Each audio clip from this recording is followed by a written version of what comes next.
നമ്മൾ കാത്തിരിക്കുന്ന ഒരു വലിയ മാറ്റം, ഒരു വലിയ പരിഷ്കാരം സംഭവിക്കാൻ പോകുന്നത് മെയ് 1 മുതലാണ്. ഡ്രൈവിംഗ് ടെസ്റ്റിലെ പുതിയ രീതി, അതിൻ്റെ ഓട്ടപ്പെടുത്തത്തിലാണ് ഇപ്പോൾ ആളുകൾ എങ്ങനെയാണ് അതിന് മുമ്പ് ലൈസൻസ് എടുക്കാൻ. പക്ഷേ ഈ മെയ് 1 മുതൽ ഇത് നടപ്പിലാക്കണമെങ്കിൽ ഏകദേശം ഒരു 50 സെൻറ്റ് ഭൂമിയെങ്കിലും MVDയുടെ കയ്യിലേക്ക് വേണം, എങ്കിലേ ഈ പുതിയ രീതിയിലുള്ള ഈ ടെസ്റ്റ് ഗ്രൗണ്ടൊക്കെ റെഡിയാക്കാൻ കഴിയും. അപ്പോൾ സ്ഥലമൊക്കെ കണ്ടെത്താൻ MVD ഉദ്യോഗസ്ഥർക്ക് നിർദ്ദേശം നൽകിയിട്ടുണ്ട്. പക്ഷേ ഇതൊക്കെ വാങ്ങാനുള്ള പൈസ എവിടെയെന്ന് ചോദിച്ചാൽ ആകാശത്തേക്ക് നോക്കേണ്ട അവസ്ഥയാണ്. അതിനെക്കുറിച്ച് നമ്മളോട് സ്റ്റെഫിൻ പറഞ്ഞു തരും. സ്റ്റെഫിൻ, വല്ലാത്തൊരവസ്ഥയാണ് ഇപ്പോൾ.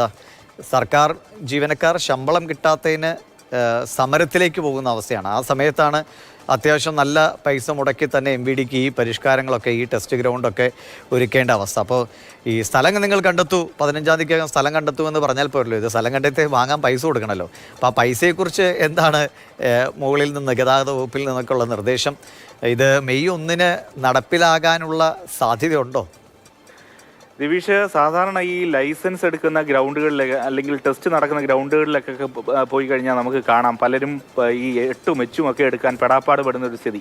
അതേ സ്ഥിതി തന്നെ ഇപ്പോൾ സർക്കാരിന് ഉണ്ടാകും എന്നതാണ് എനിക്ക് തോന്നുന്നത്. കാരണം ഈ പല സ്ഥലങ്ങളിലും ഈ ഗ്രൗണ്ട് പരിഷ്കരിക്കുക എന്നത് ഈ മോട്ടോർ വാഹന വകുപ്പിനെ സംബന്ധിച്ചിടത്തോളം ഒരു വലിയ പ്രയത്നം അതിന് പിന്നിലൊക്കെ തന്നെ വേണം. കാരണം ഇപ്പോഴും 8നും 8നും ഒക്കെ തന്നെ പല ഗ്രൗണ്ടുകളും ഒരുക്കിയിട്ടുണ്ടെങ്കിലും പുതിയ പരിഷ്കരണം മെയ് 1 മുതൽ വരുമ്പോൾ അതിനനുസരിച്ച് ആ ഗ്രൗണ്ട് അല്ലെങ്കിൽ ടെസ്റ്റ് നടക്കുന്ന സ്ഥലമൊക്കെ തന്നെ സജ്ജീകരിക്കേണ്ടതുണ്ട്.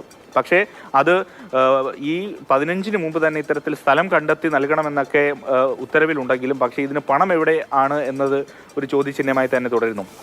സർക്കാരിനെ സംബന്ധിച്ചിടത്തോളം ഒരു കടുത്ത സാമ്പത്തിക പ്രതിസന്ധിയുടെ ഒരു കാലത്ത് ദിവിഷ് സൂചിപ്പിച്ചതുപോലെ തന്നെ സർക്കാർ ഉദ്യോഗസ്ഥർക്ക് ശമ്പളം മുടങ്ങുന്ന ചരിത്രത്തിലെ ഒരു വർഷമായിരിക്കാം ഇത് എന്ന് തോന്നുന്നു. കാരണം അത്രയധികം സാമ്പത്തിക പ്രതിസന്ധിയിൽ ഇങ്ങനെ മുന്നോട്ട് പോകുമ്പോൾ ഇതിനെങ്ങനെ പണം കണ്ടെത്തും എന്നതാണ് ഏറെ നമ്മൾ ചിന്തിക്കേണ്ട ഒരു കാര്യം. അതോടൊപ്പം തന്നെ ഈ ഡ്രൈവിംഗിൻ്റെ ഈ ഒരു സ്ഥലം പരിഷ്കരിക്കുന്ന കാര്യം, ടെസ്റ്റിലെ പരിഷ്കരണമൊക്കെ തന്നെ എങ്ങനെ പ്രായോഗിക തലത്തിൽ നടപ്പാക്കാൻ കഴിയും, അല്ലെങ്കിൽ ഇതിനുള്ള വെല്ലുവിളികൾ എന്താണ്, ആശങ്കകൾ എന്താണ് എന്നൊക്കെ ഒരു പ്രധാനപ്പെട്ട കാര്യമാണ്. അതെല്ലാം വിശദമായി തന്നെ മാതൃഭൂമി ന്യൂസിൻ്റെ പരമ്പരയിൽ വിശദമായി തന്നെ കാണാം. ഈ ആശങ്കകൾ, അതോടൊപ്പം തന്നെ ടെസ്റ്റിൽ എന്തൊക്കെ പരിഷ്കരണങ്ങളാണ് വരുന്നത് എന്നടക്കമുള്ള കാര്യങ്ങളൊക്കെ തന്നെ പിന്നാലെ ഈ നമ്മുടെ പരമ്പരയിൽ വ്യക്തമായി തന്നെ കാണാം. ഏതായാലും സർക്കാരിനെ സംബന്ധിച്ചിടത്തോളം ഈ മെയ് 1 ഇതെന്തായാലും പ്രായോഗികമായി ടെസ്റ്റ് പരിഷ്കരണത്തിലേക്ക് കടക്കാൻ കഴിയുമെന്ന് ഇപ്പോഴത്തെ അവസ്ഥയിൽ തോന്നുന്നില്ല.